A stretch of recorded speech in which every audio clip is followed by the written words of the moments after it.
Нема достар be. Приветствуйте его соперников в красном углу из Казахстана, Алматы, Еркебулан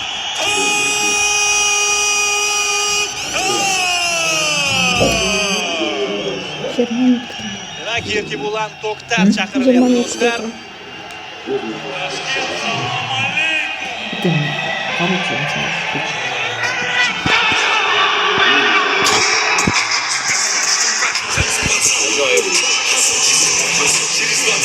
Ikkala sportchi ham alohida o'yinlarda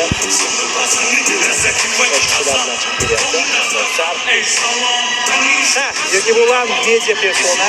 Buni men yashirmayman. U kuchli sportchi lekin baribir media persona. Ammo sport tomonlama anchagina o'sdi Erkibulan. Anchagina o'sdi. Uning ya'ni Erkibulanning MMA'dagi debyut jangini sharhlaganman. Undagi Erkibulan boshqacha edi. Va hozir MMA'dan ancha o'sdi. Boksini yaxshilash, ya'ni tik oyoqda jang qilish, qo'l bilan jang qilish uchun bu Amerikaga bordi o'sha tayyorgarliklari jarayonida Bekzat Almaxon bilan birga MMA'dagi boshqa qozog'istonlik sportchi, UFC sportchisi bilan birga Amerikaga bordi, bokschilar bilan jang o'tkazdi, boksni yaxshilash va o'sdi, lekin baribir mana shunday darajaga chiqdi. Media bilan ham zo'r ishladi. Media shaxsga aylandi va shuning uchun ham bu jangga qiziqish juda yuqori do'stlar. Erkibulan qozog'istonlik sportchi, pro boksda bittagina jangi bor. Lekin MMA'da u ancha mashhur bo'ldi. Ko'ramiz, kuzatamiz. Timur Nikulin sportchi, lekin mana bu e'tibor Erkibulanga bo'lgan mana bu e'tibor ham Nikulinga biroz ta'sir qilsa kerak. Yana bir marta ko'ramiz do'stlar. Jangni kuzatamiz.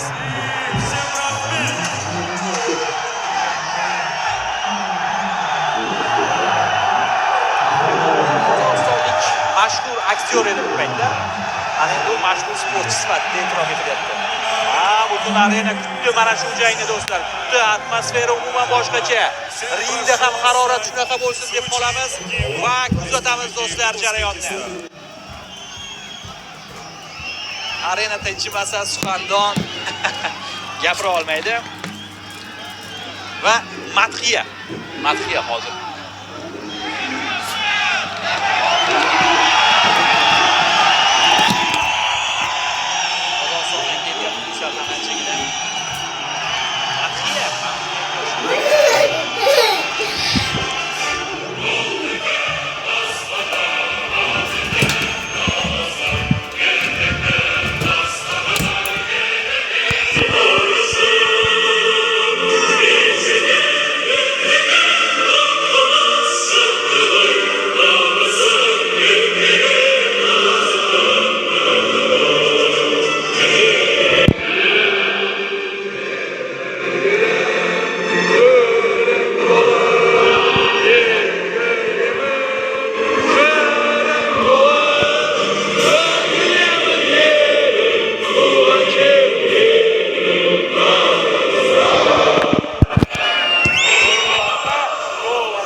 Прошу вас всех встать. Звучит национальный гимн Республики Узбекистан.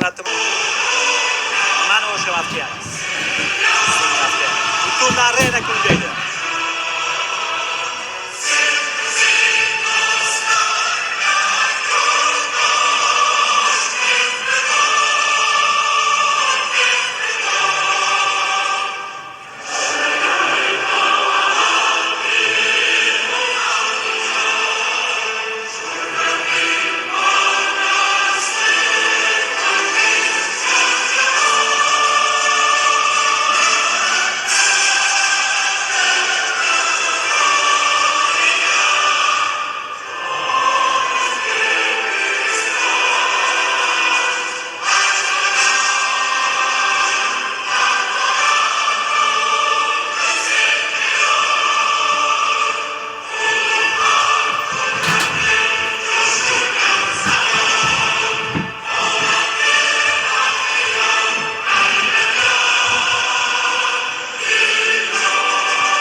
Ajoyib do'stlar. Harorat maksimum ko'tarildi. Arenada atmosfera umuman boshqacha. Sportchilar ham ringda. Albatta butun arena yurtdoshlarimiz Его Marsiyani 30 лет, рост 180 сантиметров, вес 76 килограммов 500 граммов. Его профессиональный рекорд 12 боев, 9 побед, 4 из них одержан нокаутом, 1 поражение, 2 ничьи. Он чемпион лиги хардкор боксинг, чемпион лиги хайп реалити из Узбекистана. Узбек углоны, верный сын узбекского народа из Ташкента. Ladies and gentlemen, xonimlar va janoblar, qarshi oling,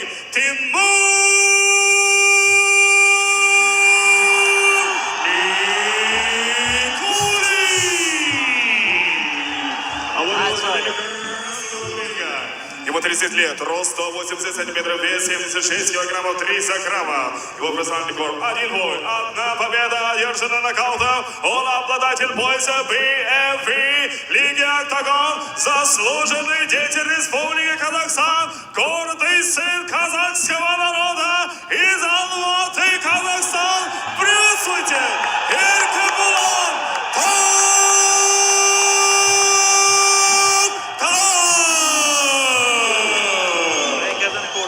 bitta jangi bor.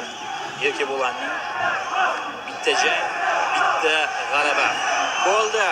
Keldi markazga ikki sportchi ham jang boshlanish arafasida do'stlar. Uzatamiz jarayonni. Mana bu 100-100 kelgan holatda Erkebo'lan biroz bo'yi uzunroqdek ko'rindi. Lekin bu chalg'ituvchi holat bo'lishi mumkin. Optik illyuziya. Umuman jarayonda ko'rib olamiz. Xo'sh. Rovbox All Stars promotorlik kompaniyasi kecha va markaziy jang ringdagi uchinchi shaxs Sobir Hakimov xalqaro toifadagi hakam.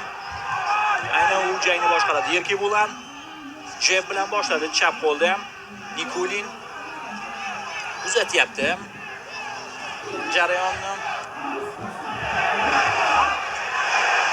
Yana jeb Nikulindan Erkebo'lanning zarbalarini ko'ryapsiz. Bunisi havoda qolib ketdi. Xo'sh. Chop qo'l. Erkebo'lanning zarbasi kuchli chiqdi.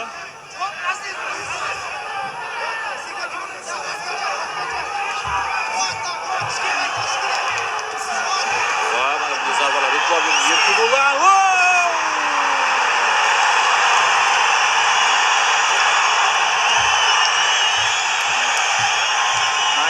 Holati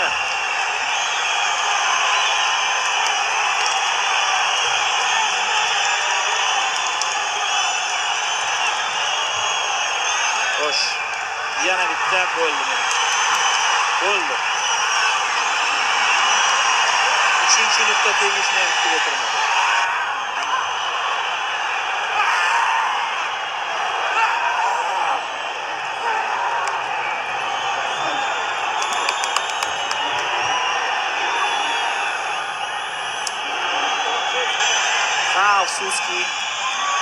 Afsuski birinchi raundning o'zida g'olib ma'lum bo'lyapti. Afsuski vakilimiz yengildi. Hozir murabbiylar shtabidan e'tiroz bo'lyapti. Nikulin uchish nuqta yerga tegmadi, ya'ni havoda chayqalib turgan edi, ya'ni dik oyoqda chayqalib turgan diye. Bunday holatda referi ko'zga qarab ham, ya'ni ko'z bir nuqtada bo'lmasa ham to'xtatishi mumkin.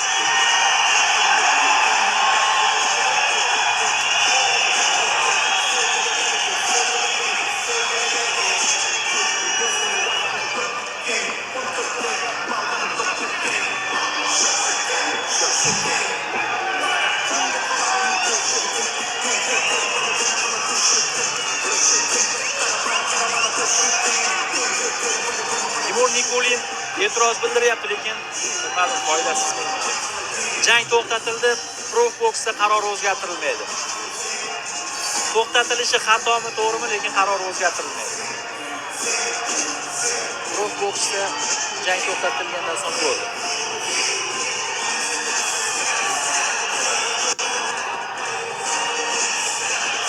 Erkibo'lan To'xtar g'alaba bilan tabriklaymiz. G'alaba bilan tabriklaymiz va davom etadi. Bu bilan hisob-kitob va to'g'risini aytaman, endi til uzun bo'ladi. Tez buni qaysidir boshqa MMA yurtdoshimiz yo boksda qaysidir birini to'xtatmasa, lekin qochadi. Bunisi ham bor, jangdan qochadi ba'zida. Odilxon, qayerdasan? Kim yoki Shahzod Uzoqmi?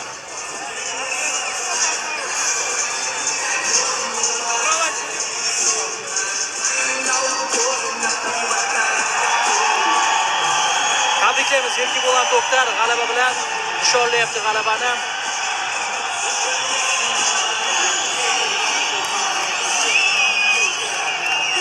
Qozog'istondan juda ko'plab muxlislar kelgan, uni qo'llab-quvvatlash uchun arenadagi muxlislar joylashgan sektorning bir tomoni deyarli to'lig'icha uni qo'llab-quvvatlayapti.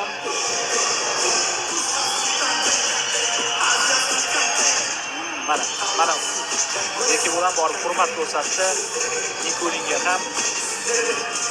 Albatta biz ham g'alaba bilan tabriklaymiz.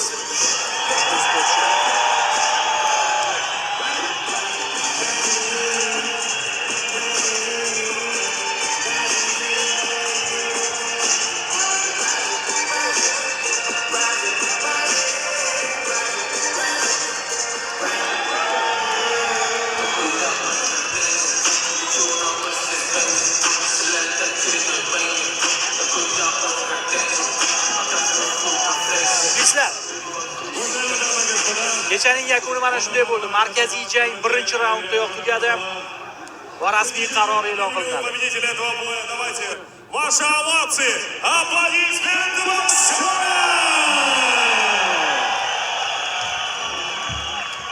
В этом ярком поединке, которого так все долго ждали, на первой минуте 20 секунде победу нокаутом одержал Erkibo'lan